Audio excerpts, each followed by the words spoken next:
Well, welcome once again to Marijuana Resolve Show, taped here in downtown Brattleboro at the BCTV studios.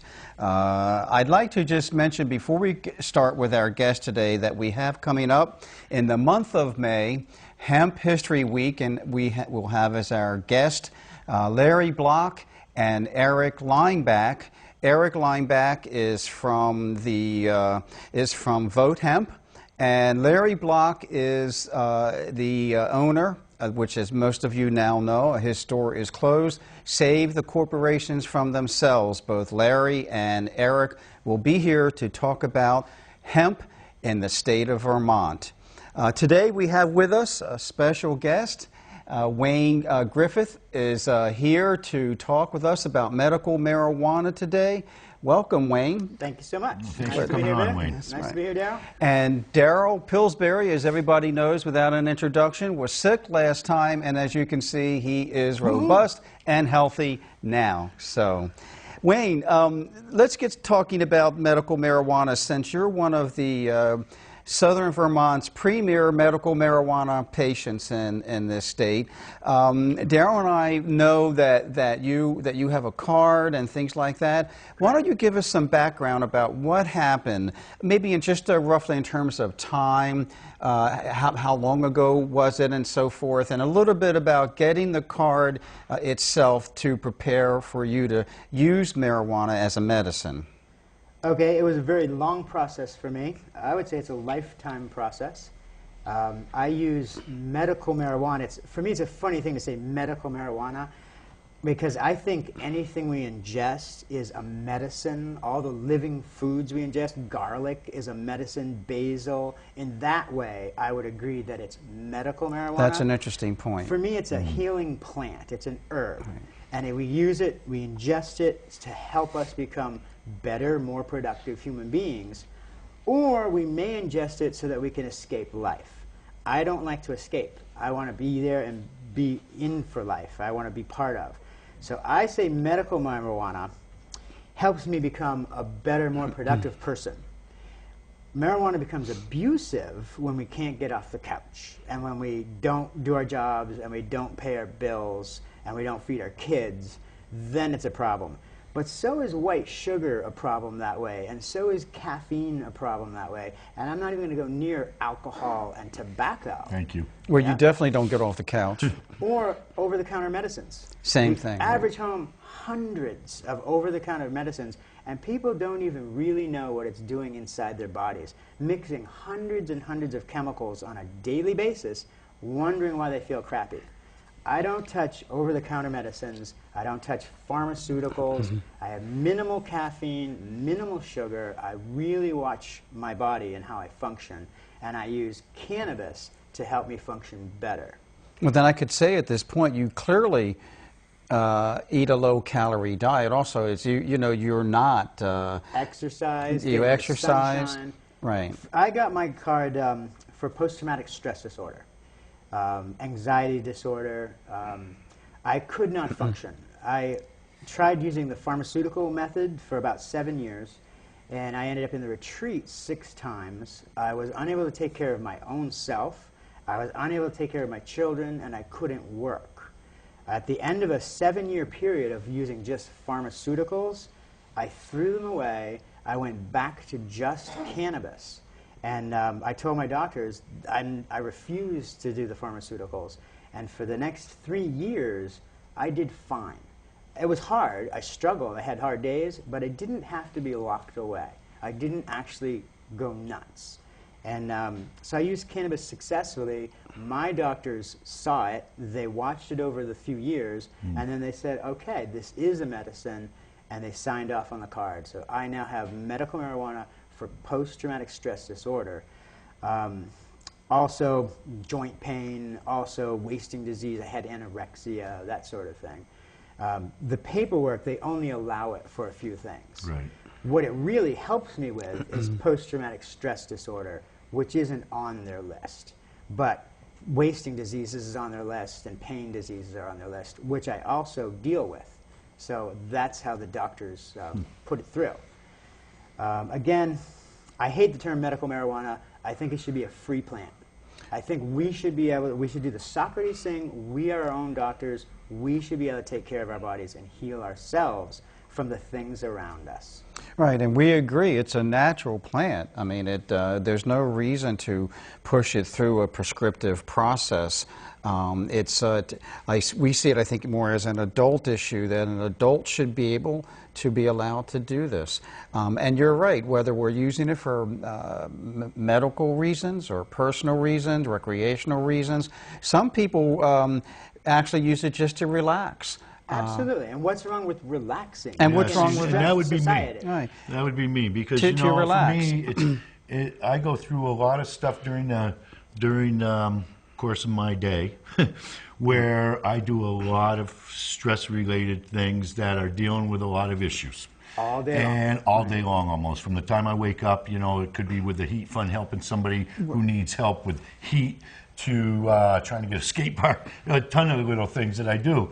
And for me, at the end of that day, because you know what, the side effect, I went through that. I had an anxiety attack. I did the whole medical route. I went and saw a psychologist, which I thought was good, all right? But then for me, it was smoking that joint at the end of the day where I felt more relieved. And like you said, it's like anything. You abuse it, you're going to have problems.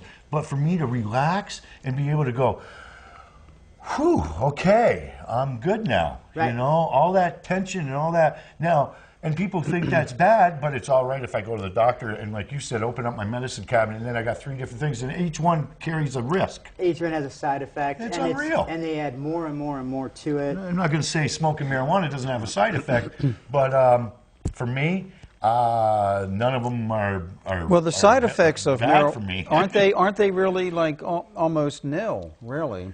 I mean, depends on who it is, I imagine. Well, it also depends on the herb. Yes, and he's very good at what the he different can explain varieties, which you might want to even do a little of that. Right. Yes, people think that cannabis is one thing.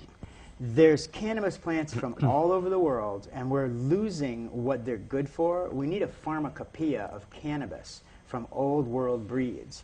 I know a few things. I know the high-end sativas are really good for the anxiety disorders for people. I know that the indicas are great for pain. I know that people who suffer nerve pain tend to go for a herb called Durban poison. It helps with nerve pain.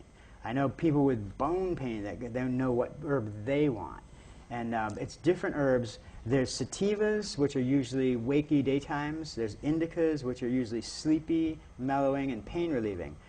Biggest problem I see is moldy weed. The world is flooded with moldy weed. People are smoking moldy weed. It's making their eyes black. It's making them sick, tired, headachy, unable to think. That's why, get it out of the black market. Yeah, because it's people who are making herb for dollars, not for medicine. Right. And it's making people sick, and people don't know why. They know the THC is helping, and yet the mold is making them sick. Well, we know mold is awful for many any things. type of ingesting of that. Absolutely. Joe Bushy sent me an article about the genetically modified of all the different seeds and plants. Do you think that that modification of the seeds of marijuana would really alter things? I mean, we're talking about natural seeds here. Yep. What's your opinion on that? I think that, like with any plant, you can do blending. I'm making my own plants that I'm crossing different breeds into the sativa end and different breeds into the indica end so that I can have what works in my body.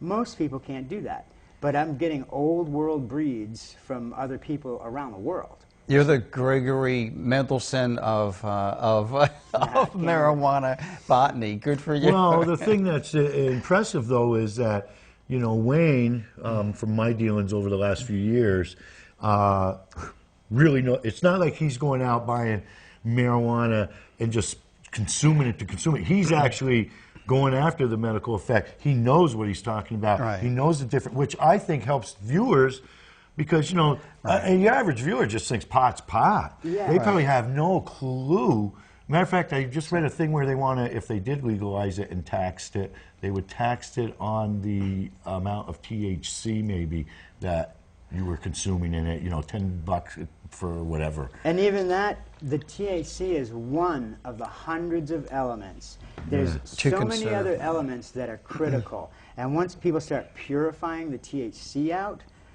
it's a different thing. We speak of using vaporizers. Vaporizers vaporize the THC molecule, doesn't touch terpenes, doesn't touch the other cannabinoids. So if what your body wants is just THC molecules, that's fine. But there's times when I want the whole plant. So I want to extract all of the plant, not just the THC. And that's a different thing too, and each plant's going to be different. Some are better for just the THC, but the pain-relieving ones, you want the whole plant. You want the plant resins. So how would you, okay. So, so how do you do that? How are you getting all that out of there as healthy as you possibly can? Because I hear if you just put it in and light it up, you're getting so much of the other crap you don't want. Sure. So how do you do that? Is that where you would make your butter or whatever? I do extract into butter. That's a very good method of extraction. People mess up. People who are cooking with weed, don't go high heats. High heats break down THC molecules to CBDs. It makes it sleepy weed. Don't put the weed in the food. It's hard to digest. It can make you feel sleepy and crappy. You put the butter in the weed for about 6 hours under 90 degrees. Just stir it once in a while and then extract out all the weed and throw it away. And you cook with the butter or oil or yogurt or heavy cream or any fatty thing the fat molecules can absorb. You can also absorb it in sugars like glycerin and make a syrup, but it takes 3 months. You can extract the oil using alcohol, very strong drinkable alcohol, but it takes at least a month, and you get a very beautiful, rich oil with all the plant essential oils in it. Can you do all that legally now because of the card? I mean, what are your limitations? I know you can only have so many plants and this and that. So how are you able to? So when you do a plant, because I've seen your show also on BCTV when they came in and you showed, you know, the things you can't talk about program. You know, things you can't talk about, and you were doing how you can grow it, and you know, and you went through that process a little bit. So.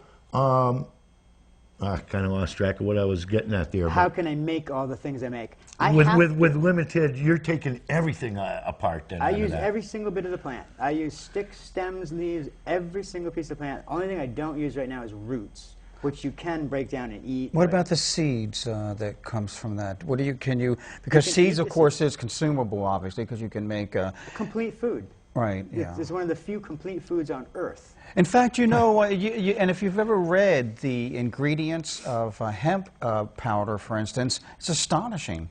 The nutrition that's in the cannabis hemp seeds is unbelievable. It's been a major food for people of the world for thousands of years. That's why we decided to start doing this show. We got sick and tired of everybody doing the myths, you know. I'll smoke a joint, driving around me, and how bad it is. And not only that, being in the legislature for 8 years, I saw our money being, as far as I'm concerned, totally wasted toward non-violent criminals that are not doing anything wrong, and some who are getting a benefit and becoming a better person socially. I don't mean it, you know, better. You know, you can actually get out, and you know. So I mean, it just helps so many people. The Death with Dignity bill is out too, something else I support but don't want to. And one of the reasons why is I watched my aunt die many years ago, but that was before I even understood the benefits of marijuana, because had we been able to have marijuana, it was esophagus cancer and stuff. She wasn't eating. Right. So had she been able to do that stuff, it might have, you know, she might have lived longer. I have been sat beside elderly people who are dying and in huge pain, and all they want to do is have a few puffs of cannabis for relief, and they can barely inhale. So I will fill the water pipe for them and let them inhale it off. It makes me weep that these people are not allowed, not permitted makes me weep too. To feel better when they're dying and it makes me mad. The Corrections Association, the structure out there that wants to keep it illegal, they should know that the marijuana genie is out of the bottle, and we will not let it be pushed back in again. And that's why Daryl and I decided 2 years ago, it's just about 2 years ago, you know, that we, in March of 2010, that we began Marijuana Resolve with the purpose of helping to disseminate the information and get it out there just as we're doing now, so that people in our state can have a better understanding of it. And in that time, the legislature is truly unwilling to act, you know, to really, they don't give us a fair listening. No. They don't give people like yourself who has this kind of experience. And by the way, you've obviously done your experience is based on trial and error and thing, where you work, you know how, you know, in terms of the different seeds, the different varieties and things like that. He's one of the more knowledgeable people about marijuana that I know. And that's because I would not allow them to make me feel like I was a criminal committing crimes. Right, exactly. I knew, and I only knew this because when I was 17, I met a woman who was in her 70s who used cannabis, and she grew all her organic vegetables, and she told me that this is a medicine, and our country has been brainwashed into hating this medicine because of bad laws and bad advertising of billionaires. And it shows you the power of their advertising. To this day, 70 years later, people are still terrified of this healing herb. It's unbelievable. But it is changing slowly. I mean, the new poll that came out, we finally hit, for the first time, 50%. Remember they said... The Harris poll. That's right. They're right, which has grown significantly. It means that the American people are kind of gaining on these people that wish to keep it illegal. That's because we aren't going to be forced to, you know, be hidden away somewhere when we aren't doing anything wrong. And we can debate this. I'm sure the chief of police going, what do you mean you ain't doing anything wrong, blah, blah, blah, you know. Yeah. But you know what? They got another reason why. They got a reason why they want it, because a lot of money comes from that. Right. There's no reason. A lot of money. That was another thing I learned when I was in the legislature, how much money comes down to police associations, the people I'm not going to mention on the air here, but a local organization.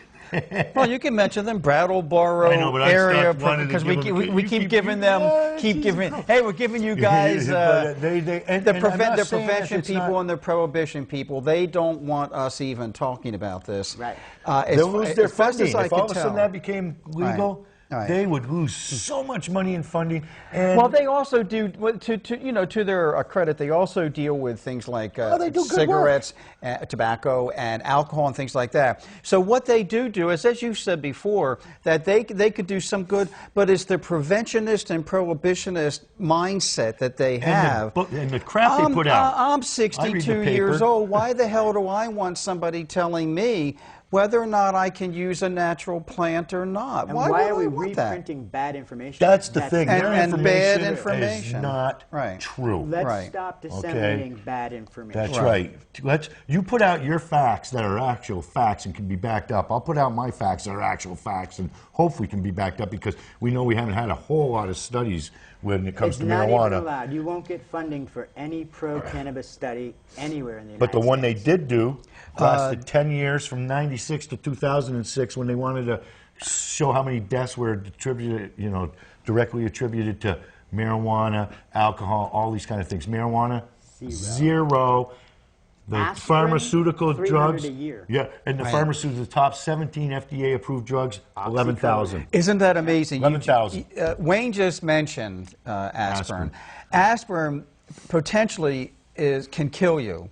And also, by the way, it's very dangerous for children. Right? I'm saying that's what he said. Yeah. And that so here you have a simple aspirin that's more dangerous than marijuana. That they tell us to take. The doctors, you must take aspirin. And you have it as a part of their medical regimen. That's right. Absolutely. It's that can kill you. Whoa, they put the ads on the TV. I love it. And I listen to them all the time now because, doing what I do and everything, I love to catch that stuff. And Bridget gets sick of it because I go, oh, here we go with the fast talking, and then they just rip off for another 30 seconds on all the things that they will do. The side effects, which is astonishing. And then the same thing, I sit there and go, boy, I'd like to tell that person to try smoking a joint. Yeah. Well, but if we could advertise marijuana we're not going to be able to really put out that many different types of side effects. We know this. You might get sleepy. You might want to eat something. Yeah, you might not want to wanna drive not do a lot. machinery or something like You that. might get really happy. Right. But you might also be able to right. function better and do things. Be a better dad, maybe Right. a better mom. And why don't you get rid of the alcohol? Because that is coming through the hospital like crazy, and I know I always preach in that one. Unreal. It is unreal. Well, Yeah, unreal. and they would have us have a brandy every night. The doctor will prescribe it to you're on relax. board. rather No, than that's smoke. me. I have my brand. Actually, I have sherry, but it's the same thing. But over a lifetime, every single day, that's going to creep up, and alcohol is a depressant, which makes us angry and low functioning. Actually, by the way, there are actually very good medical benefits to alcohol also. Small amount, 1 ounce. No, right. Not overdoing it, obviously, but alcohol itself, taken in moderation, is actually good for a person. Obviously, it's when you get out of moderation. I've always had a lot of problems with anything man-made. Because we put stuff in there, and I'm not saying that, me personally. I know there's a lot of good man-made stuff, but like for me, sulfur, would I rather have that natural herb that you can put it in the ground and you don't have to spray it with container. You just water and sun, and you've got something that's as clean. Doesn't need pesticides. I mean, and it's just crazy. But you don't always get that, Daryl. No, you're right. There's people out there pumping it with chemicals and then not flushing it because they want big bucks. Yeah. And there's people who are... But that's why for you're doing it yourself. So I know okay, so exactly you know what it what's going on. Yeah. And that's the key part of it right there too. Although a lot of people who do qualify for the card aren't able to do what you do, don't have the time, and they're older, they just don't know how to do it. 80% of them, they get their card. And nowhere to buy it. Thank you both. That's one of the reasons why you and I talk about decriminalization. We talk about marijuana made available to adults through the alcohol model, in the sense that you can go into a store and buy it across the counter. And that's because when I get my bottle of sherry, I'll be damned if I'm going to be out there growing my grapes and doing the processing. I'm not doing that. I want to go into a store for an adult, and look, if I look a little young, they want to carb me, fine. I don't. But get an unpolluted product. But I want to get something that I know has been manufactured and packaged, distributed properly. That I know when I buy it, I'm getting what I want. The same thing is true with marijuana. When I was young, we have, like, some of the groups these days talk about the increase of THC in marijuana. Right. They're full of it. Yeah. You know why? Original breeds are off the hook strong. I'm going back to original breeds. Original breeds, and also years ago, you could buy Mexican, you could get Sensimilla, you could get you could get it Jamaican, and marijuana is similar to alcohol in the sense that you can get 3% beer or 115% tequila. Yep. So the same thing is true really with marijuana. There is no potential increase in the potency of marijuana. What's wrong with marijuana is it being tampered with in the way that you were talking about. People are messing plants up. What's that? People are really messing plants up.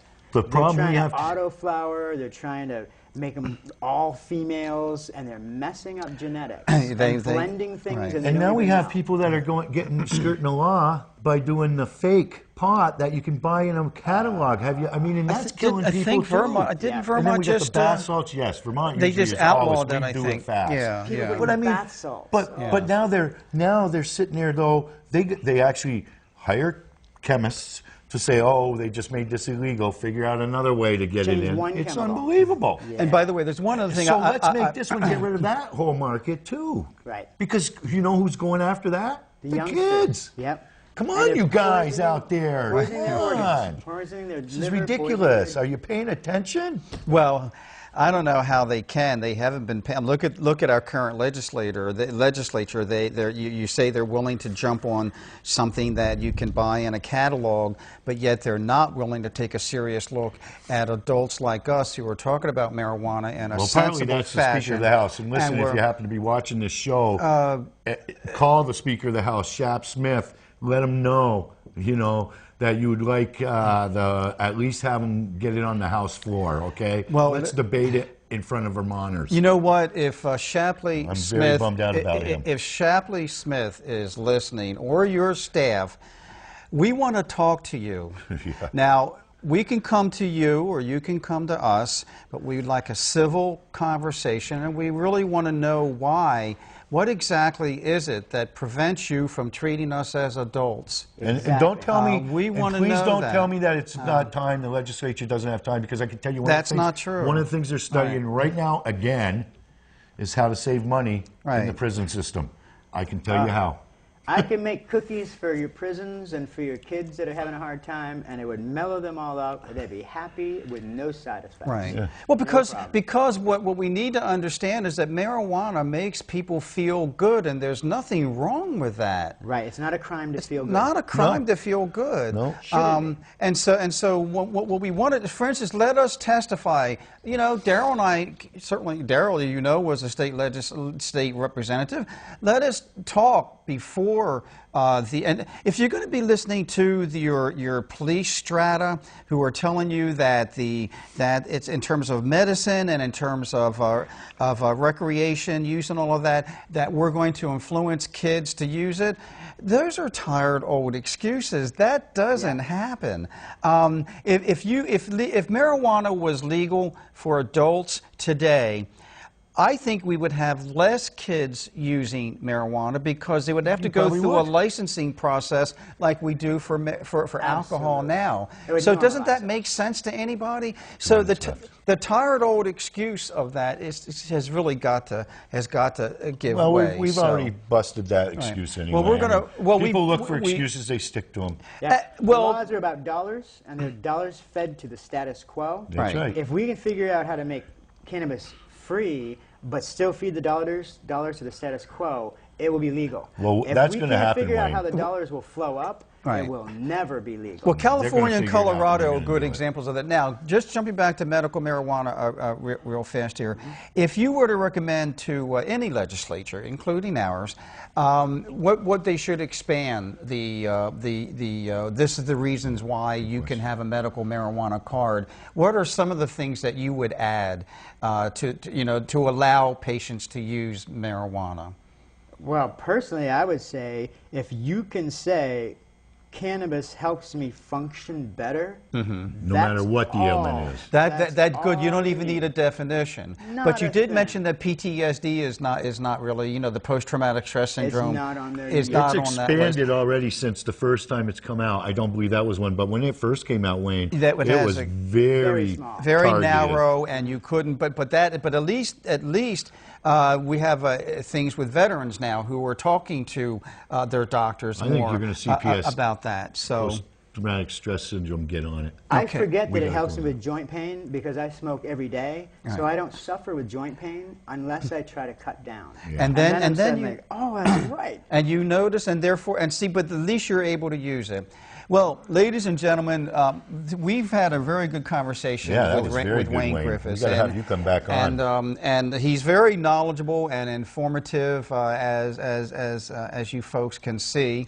And I think we can give Wayne a lot of credit for helping to enlighten us And put a face. and Another put a person face who's on willing it. to come out, That's right. put a face on it. We thank you for that, Wayne. one Be more brave, time. people. Yeah.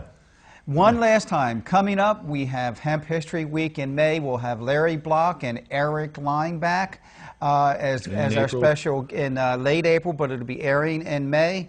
And we believe we will be having Sheila Linton as one of our upcoming guests as well. And a show that will be coming in April from the State House. Right. Oh, and we have a State House interview We're gonna go up there. with Senator Philip Baruth and Joe Benning, and we've extended an invitation to Shapley Smith to also be a part of that interview process. We haven't heard hope to back get yet, some. as of We this. won't have an answer yet, but I will call. I may him. just go and knock on his door when Well, I get you can, up there. you can say hello. Hey, you know. Mr. By the way, Speaker. we're looking for. We're Why looking. are you saying no? We want to deal with the speaker and the other legislators with courtesy, That's right. professionalism, That's the only way to and get it done. respect. That's right. That's what we want to do. Give us a chance, and we can do it. Southern Vermont and the rest of our wonderful state, thank you once again. This is the Marijuana Resolve Show. Have a very good rest of the week. Thank you.